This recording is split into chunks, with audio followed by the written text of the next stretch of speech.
men lo mo kui khop mai okay guy and here I am right there saren chi ting ai me football tak fe mo le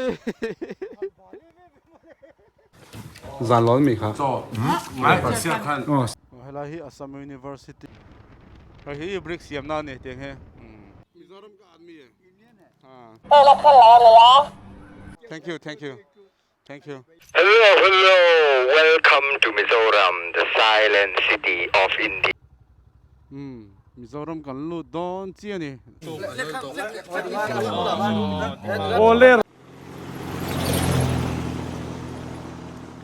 Good morning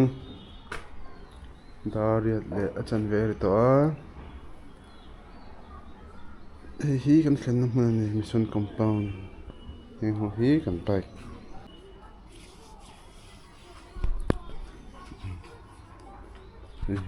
flag chuan he tami hi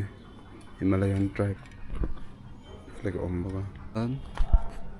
he tami hi no man thia hi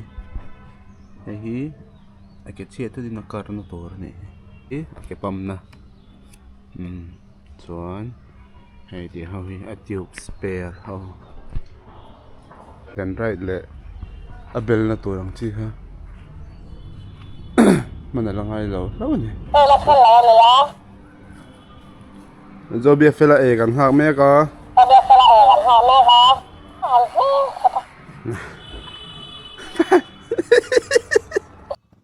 hello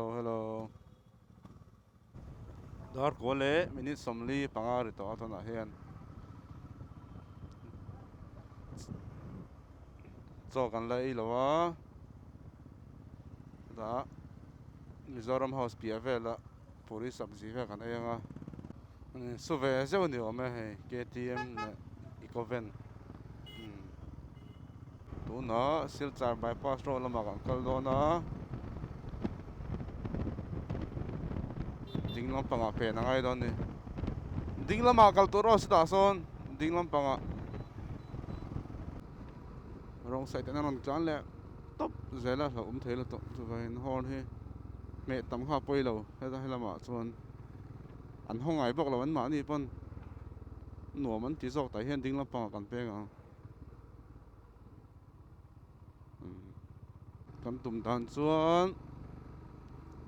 vaireng te lama lu lovin konga chhela to kan ti wangin scholarship lama chhok turin kan kal dona bo changphai kongan in ka hre kan kalna tur tak he bo changphai ro kong hi chiang lu tok hi kan lo kan thren ho chuan ni kum kan zin te pawh khan me phi kan ring top mai ni ma se kalma hian me phi kan en uluka kan study ve dawa kan zir chianga te han bolo nan pathian zara tun thleng chuan an klan sual mo han bo na hi kan la nei lo ani dai veilama kan pengang haila kan di road hi tuina kan chon lu tur ta hian thil kan lo ayang eting ai oma an lain hong lo man le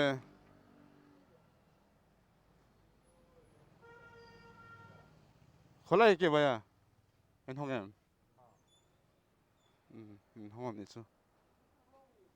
mo ome tai ne ei phot la mo tam doi vele ei don ni puri sabji ve kan ei don ni cho ei pa ei pe lo क्या भैया अभी तक तो रेडी नहीं हुआ कुछ नहीं है पूरी सब्जी कुकी नहीं है ठीक है तब तो दोसा में दो लेते हैं हम लोग सामने पॉइंट में मिल जाएगा सामने में पॉइंट के इधर घूम जाने से पूरी सब्जी सब मिल जाएगा ठीक है अल्लाह सियाम मन लो नहीं तो कल ले फट में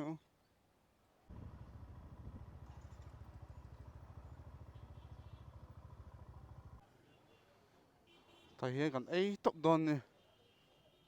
havang ei me ei na tur आरती वेल तक कंती रानी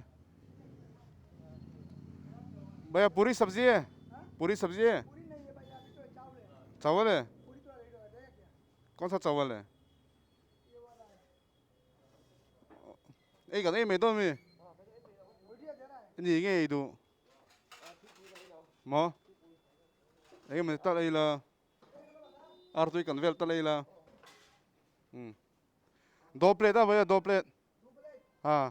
और ऑमलेट बना पाएगा ऑमलेट भी 3 प्लेट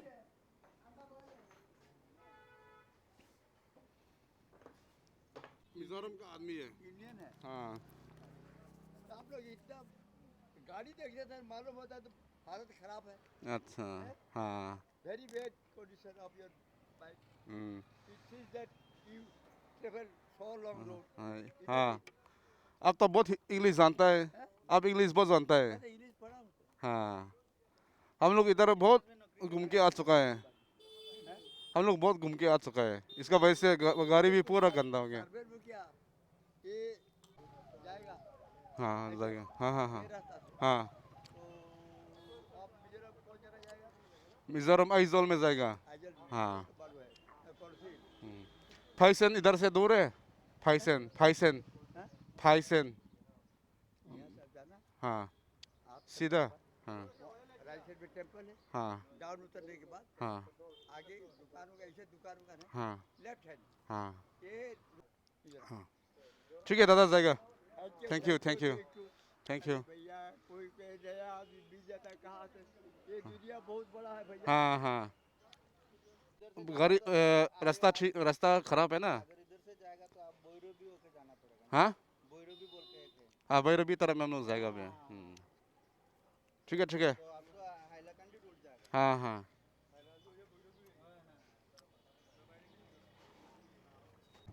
सोले तो राइस दे उराव पुलाव दे उराव नेกันเท่าไหร่คะเอามาครบไหมมาเสียตุ้ยแบบเพี้ยนออมเล็ตแต่กันตีร์บอกว่าออมเล็ตแต่เขาเดอาร์ตุยกันตีร์กับฟลอกไงกับฟลอกไงเราไม่เราใช้เทียมเรากันฟลอกกระดำหรอวะตัวไหนเฮียนดาร์สองประคันลารีเราตัวมินิสองเวลินมีบัตรการันดานาฮิจวนไพเซนลูนานเกมสมงาเวลละไงอ่ะก็ยังเห็นมีเห็นง่ายสังเดอร์เทียมเทแล้วตัวก็หน่วมเทเขาไม่สนละเพียงอ่ะเห็นเขาแต่ไม่เราลากปุยอ่ะแต่ฮัน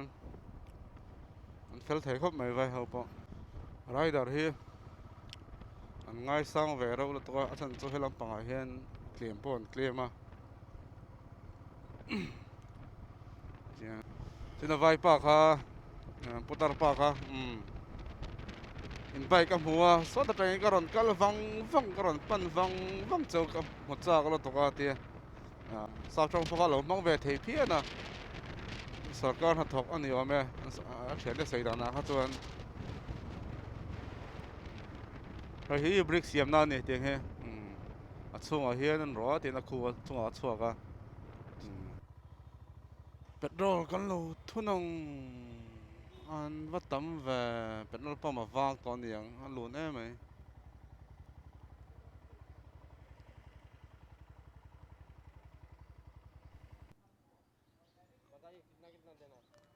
फुल कर दीजिए अभी हम लोग अरुणाचल जाके आए अरुणाचल से आ रहे हैं हाँ अभी कहाँ जाना है मिजोरम जाएगा हाँ अब मिजोरम से हाँ मिजोरम में आइजोल आइजल हाँ ऑनलाइन पेमेंट कर सकते हैं ना इधर में होगा हाँ होगा इंदौर मो哦，是的，是的，可不以为到我们么？啊，真的我们586 586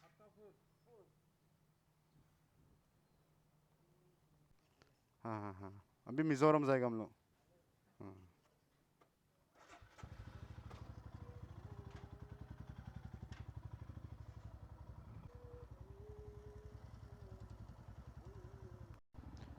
hala hi Assam University ni hi pui khop mai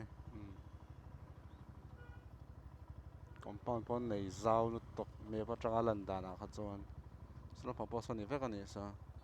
War Museum Assam University la hi toilet mi te tan chuan wa khudon ve khula to khuar si Mizoram kan lu don chi ani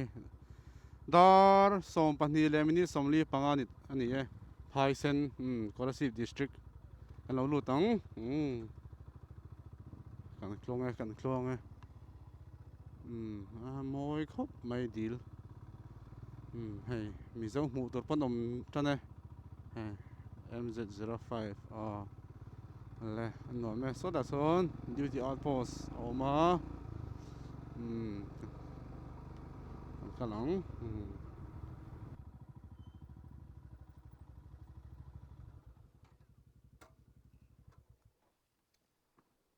oi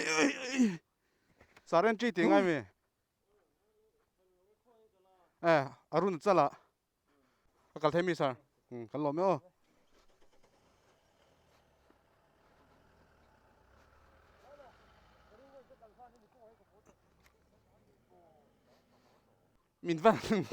min van ngai thei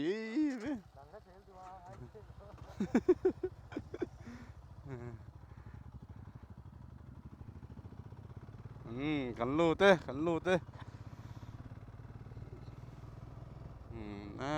dil po Mizoram chu bo ro ka dang hal pop mai an nuam tran zale pako KMO aizol khetnan tha po muang Mizoram ka han lu chi chu an ha dam song mai ni phai sen zo bu chang phai ti vel khan in ka sia kal zelang hi phai sen khoni hei phai sen vrak phai sen ar tit zimni lau klan mong lok ro video ka ron la don le ka ron la don chau ni ka ron le pel don chau ending lama ka ron le pel don chau hei khuma hei phai sen kho thaw ni mel hei hi fela tuna ka le pel ti leang le mi ron le pel ro le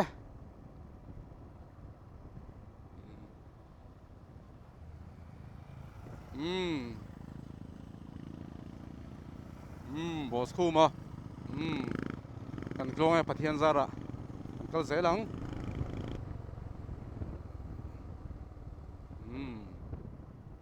so an biakin hei bo chang phai khwa ani veilama son suda han alo phei thei boka an khol hui kong khol hui te ka te an kong hlui ta in po tam hop mai ta hian thingpui dora kan chol zoyang ale heta po hian chol thei ne he restaurant kam hotel tui vot kan inang lum le tok bo chang phai chu Hello, welcome to Mizoram, the silent city of India, the land of whispering winds. hello Scholarship kan lu trep hela hi rank te ko na ni Scholarship District Scholarship ang sin to mai ale hela hi Scholarship Marveng ani hi Marveng ko sang conference hall ani so lai so Marveng Bazaar yom tak ani Durklang chu Somriat vel le mai thei ni Aizol 85 Silchar 90 Aizol lama kan kalang helai chu in nei tha thei hlom khop mai compound po tha sam raman der ga thalai phei chu Hei po cha Inova moi thei thom ve helai eng venge a Kang san mong zo yang venge Ken man lo Kal le ma yang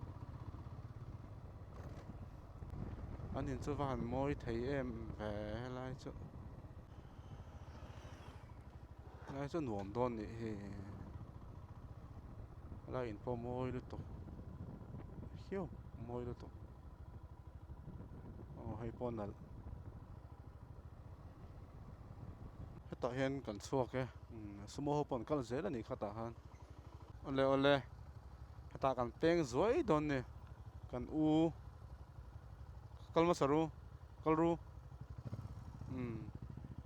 Uzon nun moya kan huzo yang cho kan kal le ha lang join nge ngai te ma se kan man to tho lo kan club hawin mi long hak to box sia kola si pan CJM ani ma he thu khop mai la hi quarter ani kuma po han na hian kan thleng ti le mi la kan peng zo ya uzon nun moya civil judge zo yang e ma hi durklang ani to lo klangwal ni to lo pa ni to hei kan bike chuan hei hi ole thleng kan in bual ngai lawa hello clear hei hi fela ni a kan che chhuak lai don chi ani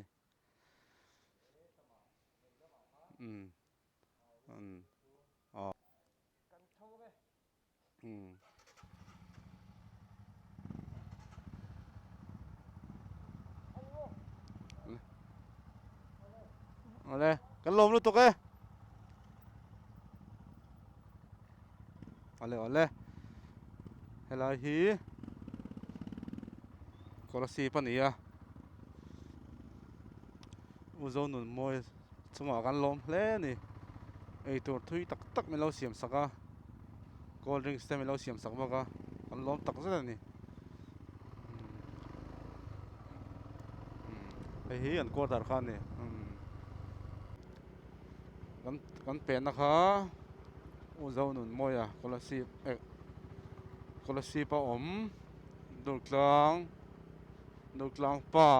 ani ya mình khen dấu trên khóc mấy cái mà bác còn khen to như nào hơn mel thì là đồ mi lâu lẽ hoa là con lom tắc rất là nè đồ klang à cho frost sẽ kan thì mấy giờ là phải lúc tóc rồi ngót anh nu po sẽ mấy thấy lâu in tu te mình lâu xiêm sắc à tu te mình pe à kan lom lúc tóc rồi ngót chung kan lom tắc rất là nè cho ấy tụi mình so mà sẽ cần cấp tiền mình long muốn tụi mình vàng khan cần cấp tiền mình long muốn tụi mình vàng khan so cái này thì ta là wa kalau mẹ chắc cái mình đang rây đó tụi con đi cùng mà po đi nào han cần cho rồi à nó po cần cho liền à trên anh in thiệt à trên in mai tiền phia thì han quarter run nei nuam box si ole helai hi bual pui choi na hun pui kha ni e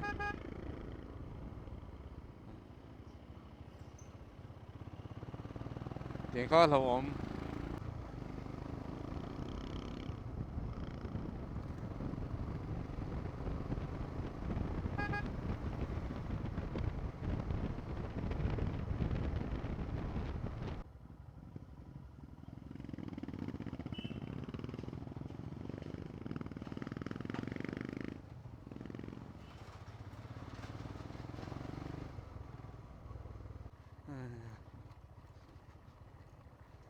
ơi soccer moi tuổi group làm tuang hei hi fela na malama ka zukla na nge lo pass không nghe kim mà tê hơi cái đồng to ngay lâu tiền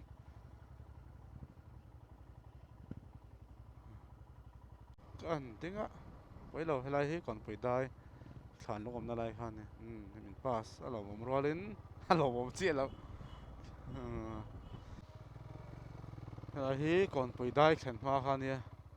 tại hiện kan long hak zo yang zo kan enjoy chawa ta tangin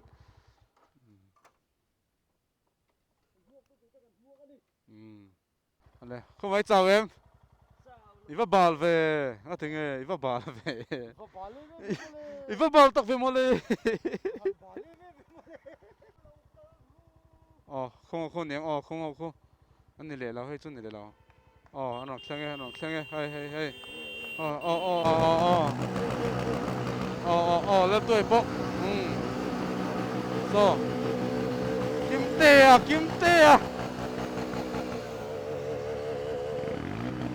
mình là mua quỳ khúc mấy ari mana thì thế này biker không kan lamin lom dan cái han in ref vel he thì dan đi boss loma kan ex-president kan founder anaw bike na ron kala bano pui khop mai kon pui dai chou kan tlan chou mek a siat khana cho kan ei chou nga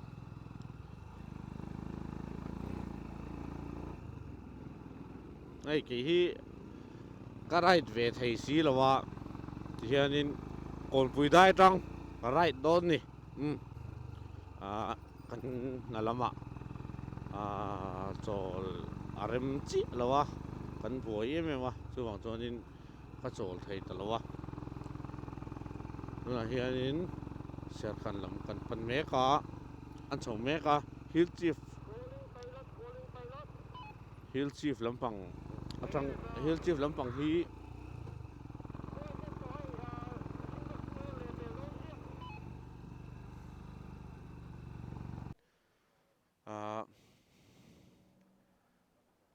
lungdai kan thlenga lungdai bazar cho kan ei dona miss vero I ania chon hi kan riders MGRM local te pukhum te miss vero na po phei dona ni chuanin Tan kham man la. mutan khampan lawa asam chu alomo me ma dur tlang ari riders te mason na ropi takania pakata chuanin ei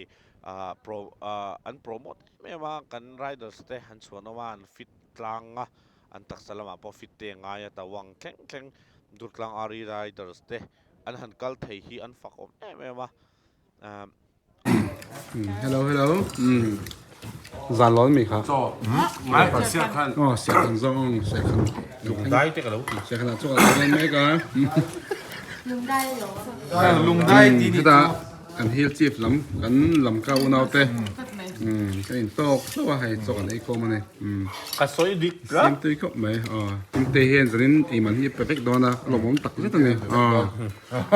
kim te ta min lo te chuang lo chief khan ta veroi kan club member ta kan founder mình kan chief lui kim tên là phải đón cả ổn đâu kim te na pe dona 放单片水抽的 soi poi tui sat dona เอามาแต่เขาหนึ่งเนาะ to ne pon ni muak tu te hi member pathum min ka lo muaka pali ka lo muaka di chuanin club dang hill chief atangin member pakhat hi awm boka college weng lama ho tur nia kan lo ko dinga minon zoma minon joina ani hianin dia kan bula arot tlakop maya alo bongkop maya kan som na tengai poi moin mania talai chuan tin kan bula ron tlan vela kan nung ron zui la hai eta selesi kona kon member thing khaten meron milo mok dona ta chuanin idu chuanin iman mo ikal sanganga kantia yang suanin ikahan tia nangari riders te kalau sengai NRM right te muak tu ten hey kalau sengai rồi hiện nay cán president lâu oma rate to em cái cán nát te lâu rate to cái real rua cái thì kha ama saberin mi han sil lok la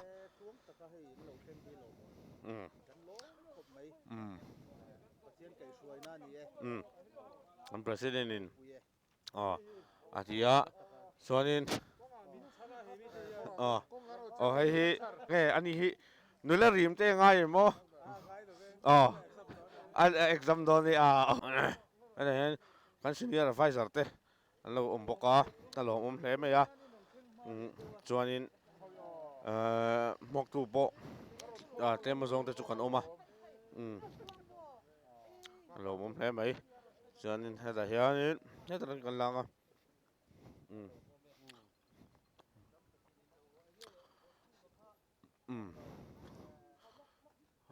tuna hianin select kon kan thenga durtang IOA Northeast Enfield Rider Meet atente anon theng theya ni sompa riata durtang tanga kalte voin ni somni pasaria dam takin durtang te anon theng le alomom hle mai hianin amo na hun te hunrei lo te ka han phanga hian mai puinen anlo omrup mai ni alo mom hle mai lòng mọc tu con chấm không thôi này nó phải hill chief lắm này cái gì bao con là ăn to cả rồi cái cảnh tay khâu này á thì cái này mọc tu tê lòng mọc tu tên gì hết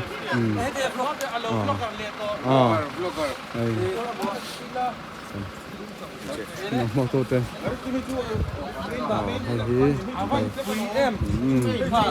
tâm mấy lâu thôi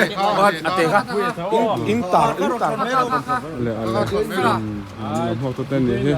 theo thấy có mấy cái tập member tên tập member tên Ay Celestine tamo. đây cần Steve Ay video thâu mo still mero. Hi kalai bung pa na mo hi kui cameraman pai. Sa team kan kanyo kay bulami ka no. mày tên mình lâu chèn sao cả đây lòng phúc mày hey hi cần ladies này chun single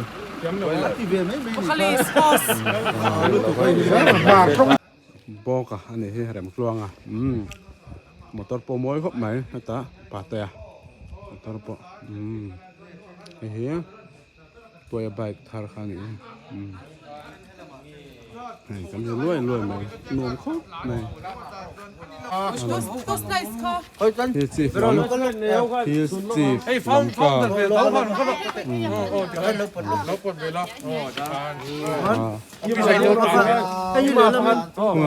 Thôiกันตาค่ะ Anh chưa muốn present.กันตาค่ะmắcเลย ลมครบไหมก็มี Video. เล็กน้ำเตะตากันเตะโดนนี่ Yes, nice. Thank you so much. Chibay rule, chibay. He'll give me in lom du ka so ye.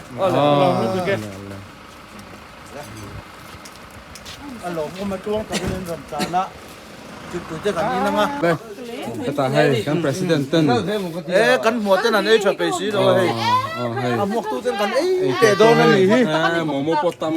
me singpui nen. Nó hành lom thiên em mình support thằng lúc tụi nó. là cái chân mò căn biệt tăng hiện pha phóng Hay. cái lúc mà thì đen thì nó lên tao chụp căn thì Refreshment lắm. Refreshment nam. cái tả boss đã đâu Boss đã đâu po. Nó hành fel thiên em. Very po local chế. chầu ca in charge Anh pai là how long chứ mà. anh là cho chú bà phê mày Boss tiền pui po. Chalo tuk. là cô bà sĩ kim Mình vào hành. min va han support tha thin em o he ta bot pate le mi lo thiam sak boka ai thế chuan kim te a NDRM kal teu ber kalang chu ni mai le ron hoi ru le le ngồi chụp râu lên tôi phải khăn là lừa về cái gì là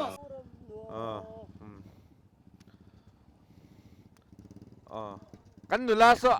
amei che chut ve nge ya a phur to so bial nu nei ania a chin rim em lawang chumo select kon rang kan che chuaka not lang ari riders te NRM pui tak mai North East Enfield Riders meet chim dot lang RE Riders Iowa chim te kan lo mo ka ngai thak po chak om to committee le vat po chak om to khop mai committee le huna report te han penga ngai thak chak om to khop mai enge anzu tona enge anzu machona enge experience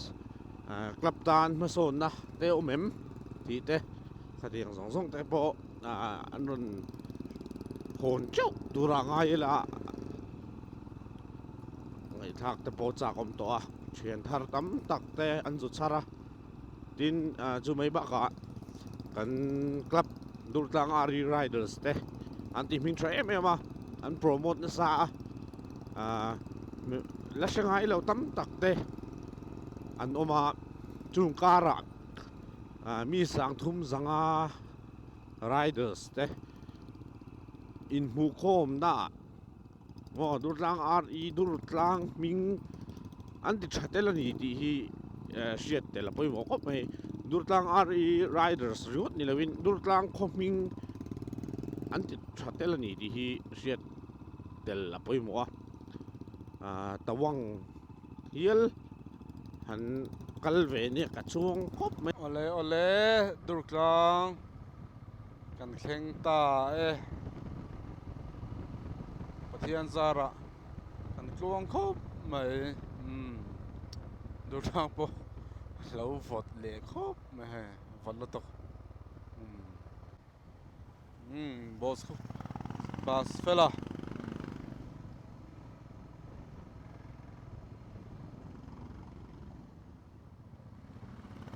boss kuma ai hi kan veng biakin veng tila kan kaushan Presbyterian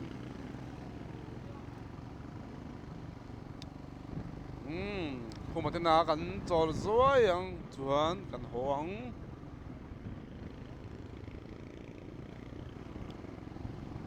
kha zong kha kan NERM zin kan ron report thei le kan ron cover thei chu ani ni som paria ta kan chuaka voin ni som ni pasaria kan thleng min support tu te zong chunga lom tho kan ron sainon le ani hi kita khi rala kon ani khi rala kon hen in min support thin ani engki ma hian kan lom boss rala po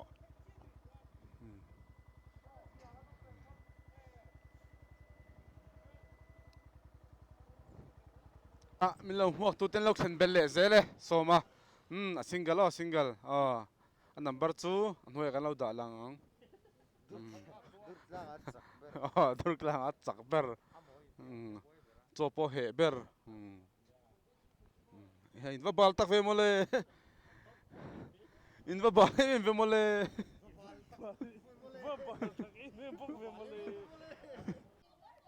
kuma na til hon sak